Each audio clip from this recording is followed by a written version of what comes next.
Jeremy Sohan is out for an indefinite period of time, and the Spurs, well, they just got crushed in Houston.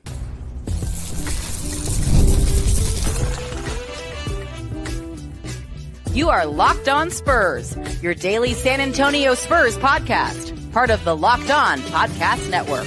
Your team every day. Hey, welcome back to Locked On Spurs right here on the Locked On NBA Network. I'm your host, Jeff Garcia, Spurs writer for Ken's 5 San Antonio. Glad to have y'all back. Hope y'all having a good day. Maybe not if you were hoping for a Spurs win. And the discussion today on this episode, that ain't going to happen. Again, make sure to go and subscribe to the Locked On Spurs YouTube page. Just go there, subscribe. Y'all know what to do. And the rest of the Locked On Podcast Network. And yeah, good times in Houston. But before we get into all that, this episode is brought to you by FanDuel. You can start the season with a big return on FanDuel. New customers can place a $5 bet, and you'll get started with $150 in bonus bets if your first $5 bet wins. Go to FanDuel.com to get started. If you're watching the YouTube side of things, you know what we're going to talk about. But if you're not, we're going to be discussing the whole situation with Jeremy Sohan being out, broken left thumb. We're going to get into what that means. And it kind of blends into a second point, which is the destruction in Houston. There was no liftoff for the Spurs in Houston, that's for sure. Spurs got smoked from the jump till the end. Yeah, it was not a good thing. Perhaps Sohan's absence already is being felt throughout the team already. Just one game, but you got to note, maybe, you lose your best defender. That's what happens. And then, the Spurs played again. So, hey, they can't dwell on what happened last night too much. They got the Blazers in town. Second game of back-to-back for your silver and black. We'll quickly preview that later on the show. But, we're going to get into this just a few minutes with our guest, Raul Dominguez of the AP Sports. But you lose Sohan. You don't have your head coach on the sidelines. You don't have arguably your second best player, Devin Vassell. And then your primary backup guard, Trey Jones. This could happen to the Spurs. And that's exactly what happened to San Antonio last night. They got beat 127-100. Yeah, you heard that right. 127-100. It was not a contest at all. But there's a lot of just bad signs that are still rearing their ugly heads. I'm going to talk about it in a few minutes, and I know our guest is going to have a lot to say about what happened. But from turnovers to energy to lack of focus, just a lot of things went wrong for the Spurs last night. Now, sure, it's an early season. It's just we're not even like into the teens of games yet. It's just a few games into it. But when does that stop? When does that excuse stop? There's just a lot of patterns right now that you're seeing from the team on the court that's not good. Let's go talk about that, though, with our guest. He is back, everybody. We go to him for all post-game road games. He is Raul Dominguez of the AP Sports, giving you his trademark signature here, the peace sign. By the way, if y'all ever notice, every time Raul's on, I don't close the show. I'm literally waiting, anticipating for him to do this every time. Make sure to follow him on X at Dominguez5. Again, we go to him for post-game road game shows, and he's doing that once again right here on Locked On Spurs. Raul, welcome back, man. And, man, I wish we were talking about a win. Yeah, it was an ugly game. So, that was ugly, man. That was ugly. But, before we get into the ugliness that was what happened in the court in Houston, let's talk about some other ugly news for the Spurs real quickly. By now, everybody knows Jeremy Sohan suffered a left thumb injury, broken finger, basically, in the Spurs game. I believe it was against Minnesota. He is out. No timetable has been given by the Spurs yet. But according to friend of Locked On Spurs, Dr. Ryan McCorkle, in his opinion, he believes that at minimum, 6 weeks, best case scenario, 3 weeks. Either way, you're not going to have Sohan. Talk about the impact of losing Sohan. Sohan is a huge loss, and I think huge. Spurs fans are going to see exactly how important he is to this team. I know some people talked about how, especially after, he struggled last season with that point guard experiment. Some people talking about trading him, or it was a bust, bad pick, but that was pretty ridiculous. I mean, you've seen exactly what he means to this team, and if his start to the season didn't tell you that, his absence is going to tell you a lot. Just because, he's one of their best defenders. Him and Wemby just locked down. Him and Wemby could guard 1 through 5. Yeah. Sohan Sohan does a great job cutting to the basket, going to the rim, getting rebounds, getting follows, getting alley-oops. So it's a big loss. Yeah, it is huge. He was having a career start to the season. He was averaging double-figure scoring, I believe about 15 points, a game. Bringing that energy, bringing that toughness on the court. There was not a game so far this season he didn't mix it up with somebody or have words with anybody. But I like that. I like that he brings that chip on his shoulder type of style play. And the Spurs definitely did not have that versus Houston. More of that in just a few seconds. But yeah, losing Sohan is just tough, man. Like I said, you don't have Devin, you don't have Trey, you don't have Pop. You lose Sohan, and now this team is scrambling. Now you got to start a rookie, Steph Castle, as they did in Houston. He's gonna have to get adjusted to that. The rotations are just out of whack here. So yeah, with Sohan, gone. You're missing a vital piece defensively. Now, offensively, you could make that up maybe with Castle, increased minutes, when Devin likely has come back before Sohan. So there is some light on the end of the tunnel of this, But for me, what's concerning is on the defensive end because the Spurs, I don't know about now if the numbers shake out, but into that game versus Houston, they were one of the best defensive teams. I mean, pick a category, they were either top 10 or top 5. So I'm expecting that to drop while Sohan's gone. Raul, your thoughts? Oh yeah, definitely. Like I said, Jeremy allows Victor to be even more impactful defensively. I think we had talked about this with the Clippers game. Victor was running between players, trying to try to defend people with Jeremy not out there. Jeremy allows him to sort of roam a little bit, knowing that the paint is going to be covered. Without Jeremy, someone like Victor's on an island defensively. And, no disrespect to the other starters, but Jeremy and Victor are on another level defensively. When you take out Jeremy, that takes out a lot of the help that Victor needs, and allows him to better defend the paint. Yeah, and you can see ripple effects of that already happening with Sohan out. So, especially in the game versus Houston, and it might impact Wemby just overall because he has to exert himself more so on the defensive end, and he really likes to exert himself on the offensive end. So he could probably get tired in games. The point is, Sohan is vital to this team. You're seeing it right now. You saw it just in one game. Now it was just a 1 game sample size, but there were signs that they were missing a major piece of their defense. So again, Sohan will be out for an extended period of time. Don't know what the timetable is. Again, projected 6 weeks, according to a friend of Locked On Spurs, Dr. Ryan McCorkle. So yeah, surgery, not fun for Sohan. He even posted on his social media that he's going dark. So at least to me, that infers that he ain't gonna be chatty on social media while he's out. But just a huge blow to him. Hopefully it doesn't impact his MIP, most improved player chances. It might. Considering the Spurs like to extend time away, especially for the Spurs players' health, they'll say, "Oh, the doctor said 5 weeks. Now you're gonna go to 6." So we'll see how that plays out. But so as of right now, no projected return date for Jeremy Sohan. But it blends into exactly what we're talking about. The Houston game. Let's look back yesterday. Raul, Spurs just got trounced from the jump. At one point, it was a 22-6 lead for Houston over San Antonio. In Houston, it just got ugly. The Houston lead ballooned to 20 or more points. Coach Mitch Johnson, he threw in the towel early in the late third quarter. It was all but over. It was a game that I hope that this team can forget because they have to play Portland today. But for me, what went wrong, and I'm going to start off with the same old thing. They just can't defend the perimeter. They can't, Raul.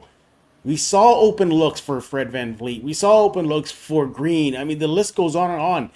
They just don't have that, and that could just be a byproduct of Sohan's absence. It just feels like we're a broken record of patterns happening. They can't defend that perimeter or the 3-shot, Raul.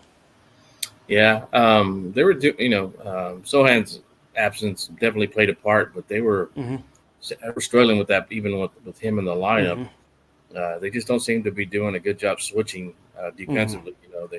They rotate and then to try and they rotate defensively and then leave someone else up and over here, and you see them rushing to get back, but they just can't get back in time.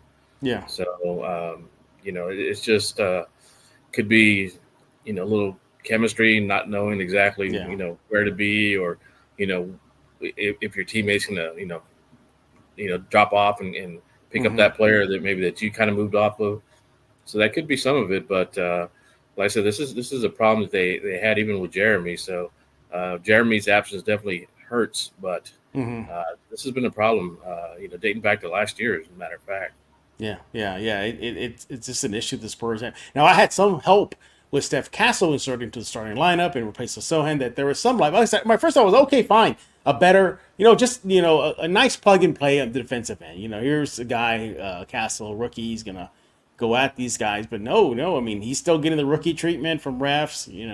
Players are going at him, so he's taking his adjustment period, as you mentioned right now. It was just a bad mix of everything. It's just so many bad things are happening to the Spurs right now. I wonder if it's hitting them mentally, because you texted me during the game. You said no fire, just no spark, no energy. And that's another thing too. They didn't bring the energy. Even Keldon Johnson ahead of the game said, hey, we have to step up our game with Sohan gone. The whole cliche, next man up. There was no next man up for the Spurs versus Houston. We're not done talking about Houston versus San Antonio and the big loss San Antonio suffered.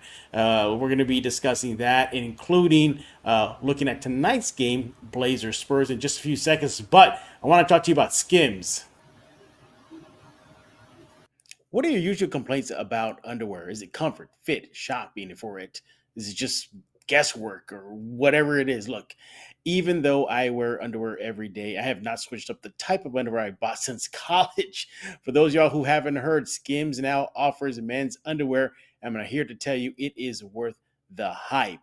It'll become your favorite type of underwear. Skims has the fabric that'll make you feel comfortable. It stands out, heads above the rest. You should choose Skims underwear over other brands immediately. Look, for example, I feel like at this point I've tried every boxer brief in the game, but nothing ever fits just right. I think we finally have a winner, guys, and it's Skims. They came out with their cotton 5-inch boxer brief, and it honestly puts other brands to shame. They hit it right at the thigh and stay there, and that's key. They don't move around. They don't bang out. They just give you that comfort. They don't give you that 5 p.m. wedgie. If you're a boxer brief guy like me, this is the one to get. Yes, Skims. You want to shop Skims men's at skims.com. Let them know that we sent you. After you place your order, select podcast in the survey and select our show, Locked On Spurs, in the drop-down menu that follows. And if you're looking for the perfect gift for the whole family this holiday season, Skims just launched their biggest holiday shop ever, also available at skims.com. This is Emilio Rivera, El Padrino for the Mayans MC. You are listening to Locked On Spurs with Jeff Garcia. All right, and we're back right here on Locked On Spurs with Raul Dominguez of the AP Sports. Follow my next at Dominguez Single. By now, you should know how to follow him already. He helps us out here for road games. So go follow him right now. Good follow. Go check it out right now. We're talking about what happened last night in Houston, the disaster that was Spurs Rockets. Spurs lost 127-100. It was just laugher. It was a laugher. And look at the final score, Raul. 127. They gave up 127 points to the Rockets. Now, fine, it's today's NBA. That's common. But Spurs couldn't muster up that. 100 points. That's all they could do. You get no help with Sohan gone and, of course, Vassell gone. Look at some of the numbers here, Raul. You had Victor Wembanyama, 15.6 rebounds. That's pedestrian for him. You look at Champagny, 13 points. Chris Paul, 10 points. That run of double-doubles is all but over now. Keldon Johnson, now I want to talk about him. He was one guy I thought was really going to step up with the absence of Sohan. Didn't. 10 points, 4 rebounds, 1 assist in 19 minutes. This team, pretty much the players didn't step up, right, Raul? Yeah, I was going to mention that as far as it's kind of understandable. You're missing Vassell, you're missing Trey Jones, and you lost Jeremy, and then, of course, the big one is not having Coach Pop and the uncertainty surrounding him. I'm sure the players know more than we do, but I think there's maybe even some uncertainty with them as well. I'm sure that all sort of mashed together, and Mm-hmm. explain, maybe why they didn't have the kind of energy that they needed. Maybe feeling a little down. But you got to push through that. Mm-hmm. I'm sure Pop would Pop was there. I'm sure Pop would be angry with them, tell them, hey, you got to push through this. You got to play 8 minutes. But Keldon, I saw Keldon. Keldon was trying. He was trying to push his way through, but just didn't have big numbers. But it seemed like one thing with those players absent, that gives other players opportunity to step up. Yeah, Malachi stepped up. Julian stepped up. You just need more other people to step up. Sandro's been kind of hit or miss. He's minutes, but it doesn't seem like he's doing as well as he did late in the season when he was playing alongside Victor. He had some phenomenal games late in the season last year. This year he didn't seem to quite have that same same spark, that same push that he had late in last season. I was kind of thinking about it. Maybe it's time to give CD a little playing time. Maybe give Charles Bassett a little playing time, because right now it just doesn't seem like anyone other than maybe Malachi and Julian, that are taking that next step to kind of push their way into the lineup. Yeah, they need that. They need some energy right now, especially with Jeremy gone. Jeremy and Keldon are sort of the heartbeat of this team. They're always excited. They always push the team. They're always yelling, getting excited. They don't have that right now. Even Keldon seemed a little off tonight. He was still, he did. He was still playing hard, but just didn't seem like he was, as passionate as he usually is. And I'm sure that had something to do, with so many players being out and losing one of his best mates, in Jeremy. But Spurs need something. I think CD would be a heck of a someone just to throw in there. I'm talking about someone taking over someone's minutes, but maybe take some of somebody's minutes. Yeah. Great defender, big body. I think the Spurs need that. And I was looking at the stats, and amongst the starters, Houston Rockets starters had 23 rebounds. Spurs had 14 rebounds. Oh man! Among the starters, so that's big. That's huge. Victor needs help. If you put Stephen in there, you have a real small lineup, and you have guards that aren't really crashing the board. Obviously Jeremy was great. Is a great rebounder. They need somebody else again to help Victor defensively and on the boards. Yeah, I'm glad you brought up Keldon Johnson's name again, because I was asked yesterday on a friend of Locked On Spurs show, Joe Garcia and Mikey Menez. They asked me, well, with Sohan gone, who do you expect to be the energy guy? And I right away said Keldon. I said Keldon's obviously going to be that energy guy on the court, whether he started or not. He's going to be that guy, and that's what disappointed me. He just wasn't that fiery. Even if he misses a shot or he gets takes a foul, something, just show some sort of energy to pump these guys up, because this team needs it. They're down right now, medically, maybe emotionally because of Pop. Things aren't clicking right now. So I really look towards Keldon to do that, and he did not. So I was very disappointed with him. Again, he finished with 10 points in 19 minutes. Before we move on, though, to look at tonight's game, you brought up Mamu. I'm glad you brought him up, because you notice Mitch Johnson is playing him earlier in games now. I'm noticing that. Are you catching that too? Yeah. Like I said, he's getting. People talk about he needs to get minutes. He's getting them, and he's not doing poorly. But again, they're late last season. He was having some just incredible games, hitting a lot of threes, a lot of movement, a lot of hustle, a lot of energy. And it just seems like the effort's there, but doesn't seem like he has quite the confidence that he had last season. So like to see kind of a return to last season's form for him. Playing with a little bit more looser, a little bit more carefree. Maybe it was because last season, end of season didn't mean much. He had been sitting the whole time. Maybe he was just kind of happy just to be on the court. Now it seems like he's playing a little tighter. Go out there and have fun, man. Just let them fly. And they don't go in. They don't go in. They don't go in. Yeah, go in. Now, kind of a honorable mention energy guy I thought that could help was Charles Bassey.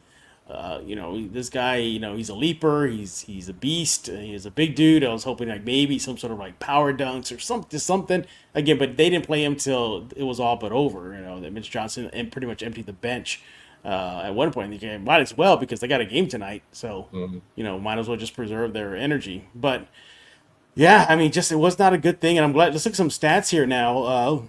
Where did it go wrong? Well, again, like we mentioned to start the show, shooting. Houston 56% from the field. Spurs just couldn't lock that down. 3-point percentage. Houston and Spurs were tied in that department, 37 apiece. Actually, the Spurs won it by percentage point, 37.8. Look at other numbers here. The big one is turnovers. Good Lord. Turnovers. Here they come again. 19 turnovers for the game, Raul, to Houston's 11. And then they could not defend the paint, 68-46 edge Houston. But turnovers, it's just sloppy play. We're seeing that over and over to start the season. So, yeah, that rears its ugly head again. Hey, we're not done talking about the Houston game. We're going to be looking at Spurs Blazers in just a few seconds. We're going to get final thoughts from Raul about last night's game. But first, I want to talk to you about FanDuel. Hey, I want to talk to you about FanDuel. You want to go to FanDuel.com right now. Hey, NFL fans, you can start the season with a big return on FanDuel, America's #1 sportsbook. So much when you get a hunch in the middle of a game, you can check out the latest stats, view live play-by-play, so much more on the same page where you place your bets. You just got to go to FanDuel.com right now. Speaking of FanDuel.com, look, the NBA season is also around the corner. Spurs fans, time to have some fun with your silver and black on the court. The app is very easy to get, very easy to use, user-friendly, very intuitive. Make your picks, 1, 2, 3. Bet on parlays, bet on win spreads, totals. I mean, seriously, you can have so much fun with sports this sports season with FanDuel. Again, America's #1 sports book. You just got to get started with $200 in bonus bets, guaranteed. Yeah, you'll get started with that. And when you place your first $5 bet, you'll get started with $200 in bonus bets guaranteed. Another reason why you got to go to FanDuel when you place your first $5 bet. That's FanDuel.com. Go to FanDuel.com right now, America's #1 sportsbook. Hey everybody, this is Nathan Ray Clark from Criminal Minds and Modern Family, and you are listening to Locked On Spurs, hosted by Victor Wembanyama's new best friend, Jeff Garcia. All right, and we're back right here on Locked On Spurs with Raul Dominguez of the AP Sports. Follow my next at Dominguez5. Do it right now. I seen him when he's mad. I've seen him when he's mad. You don't want to. He's Bruce Banner. He's Bruce Banner right now, but he'll turn to the Hulk if you don't follow him. So although I see Raul more of a red Hulk. Are you more of a red Hulk or a gray Hulk, like Mr. Fix-It? Red Hulk is crazy. Yeah, Red Hulk's crazy, yeah. Maybe you're more Joe Fix-It. How about that? You're more Joe Fix-It, yeah. But anyway, we're looking back at what happened last night in Houston, the disaster for the Spurs, falling to Houston 127-100. The Spurs fall to 3-5 on the season, and I believe they're on a 2-game losing skid right now, Raul, right? Because they lost Clippers. Yeah, now they lost to Houston. So, yeah, 2-game losing streak heading to tonight's game, Portland versus Spurs. Final thoughts on last night, what happened. I highlighted before the break the turnovers. That's very concerning because that's been a pattern again this season. Mm-hmm. Yes, starters had 10 of those turnovers. Victor had 4. One thing I've noticed here lately is that Victor's not getting the assists. He's like, last season, his triple doubles, include the assist, and here lately I've been seeing him getting 1, 2, maybe 3 assists per game. Yeah. That to me tells me, that his teammates aren't cutting the way that they had been in the past, because that's one thing that really helped Victor. Victor's such a great passer, but one thing he needs is, a lot of his best passes are when players are cutting to the basket. He'll do the bounce pass, do the little flip behind the back, all these little scoops, these little things, these little passes that he has. Again, he's a tremendous passer, but it doesn't seem like they're cutting enough for him to be able to get them the ball, ahead of their defender. Right now, it seems like it's more, him holding the ball at the top and, maybe tossing somebody on the 3-point line or handing it off to somebody. We'd like to see a little bit more cutting and a little bit more movement without the ball. I think that would really help. Although there was a few bright spots for me. One, Wemby got aggressive on Dylan Brooks in one play. I like that. I saw that right away. My eyes lit up. I didn't give a what if the Spurs were getting smoked. I was like, yes, Victor, yes. Yes, you saw a little guy on you take it to the hole, and he did, and he scored the basket. But that was just one play. He didn't do it often. Again, taking threes. He didn't make his first three, I believe, until the second half, Raul. So again, he's chucking up those threes. Other bright spots for me, Mamu, as you mentioned, brought a little bit of life to the team. Bright spots. City finally got time in the NBA for the season, so he finally got his first NBA minutes. Big guy, he's huge. I didn't realize how big he is. A big kid, and I agree with you. I think he needs more burn. Right now is a chance for him to take that burn with so many players out. And I think he needs to really impress in practice, and once they have a practice, or if he gets any type of minutes out there, just show what you got, CD. So I'd like to see that. David Duke Jr. got some burn, and Rodney Minnick got burn. There's your bright spot right there, Spurs fans. Some of the fringe players got some run, so yay, Spurs. But again, the Spurs don't have that much time to dwell on what happened last night. They got the Blazers tonight at home, beginning of a long homestand, I believe, Raul, right? It's like 8 games. Yeah. Yeah. Oh, you were saying the 6 games, right? I think it's 6 games. All right, like 6 games at home. So hopefully the Spurs. Yeah, it's right, 8 of 9. 8 of 9. That's what I was thinking. Yeah, 8 of 9 home games coming up next. I think the one away game is Dallas. So the Spurs got some home cooking. Hopefully that can help cures what ails them. So let's talk about quickly tonight's game: Spurs Blazers. Is this still a storyline? Scoot Henderson and Wemby, number 1 and number 2 pick in the draft. There's that. On paper, Portland has a good squad. It's not terrible, but it just hasn't translated to the core. You got Simons, you got Scoot Henderson, you have the rookie Donovan Clingan, you got Grant. These are some really good players. I'm expecting a fight from Portland tonight. Yeah, Portland's. I think Portland kind of feels like they're in the same spot that the Spurs were last season, where a lot of young players and they're sort of transitioning to a rebuild. I think Portland wouldn't mind, finishing near the bottom of the league. Oh yeah, just to try and get another high draft pick and continue that building process. But the other thing is, as far as you mentioned, Scoot and Victor, that hasn't really translated to any sort of rivalry. I think a big reason why was because Chet didn't play the year before, so it was his rookie season last year, so there was sort of that instant rivalry between both played the same position, kind of similar bills. Oklahoma City's upcoming team, Spurs, are wanting to be there. Familiarity between the two franchises as well. So I think that was sort of a natural rivalry between Chet and Victor, but I've never, and then also Scoot had a really slow start. So, I've never heard anyone mention, hey, battle number 1 and number 2. It's almost an afterthought. Scoot is playing against Victor. That's not nothing against Scoot, but as far as there's this intense rivalry between the two of them. Mm-hmm. Yeah, absolutely. Now the Blazers come in averaging about 108 points per game. They give up 113, so hopefully the Spurs can take advantage of that. The Blazers also shoot 34% from the field so far this season, and they're giving up 35% from the 3 line, so that could be a wash. Then again, it is the Spurs they're playing, so they can sag off that 3 line. They come into tonight's game versus Spurs 3-5, and if you look at some good news for your silver and black, well, the Blazers in 5 straight games have recorded fewer assists than the opposition. So they're not passing the ball around, they're not sharing the ball as much, so that could work in the Spurs' favor. And but they are upping their defense. In the last 2 games, they recorded more steals than their opponents.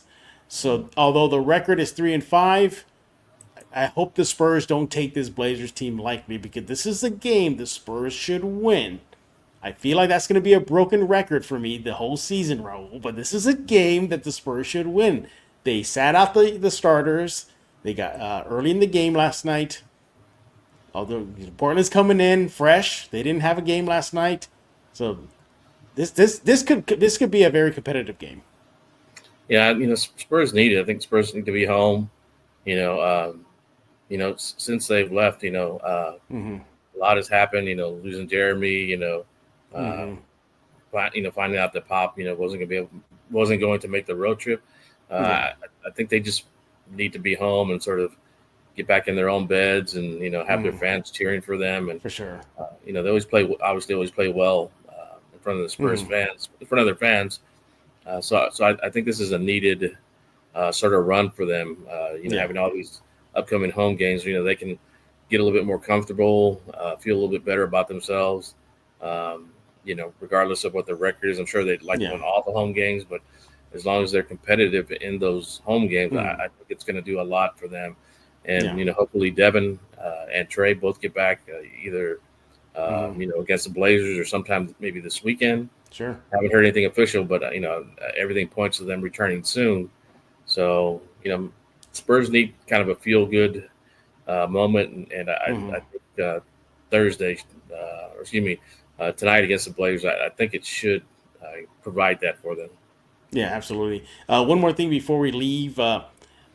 Just defensively, although again the Blazers 3-5 record, sub 500, whatever. Okay, but they rank high in some defensive categories. They're 7th in blocks, 7th in offensive rebounds, 10th in rebounds, and 11th in steals.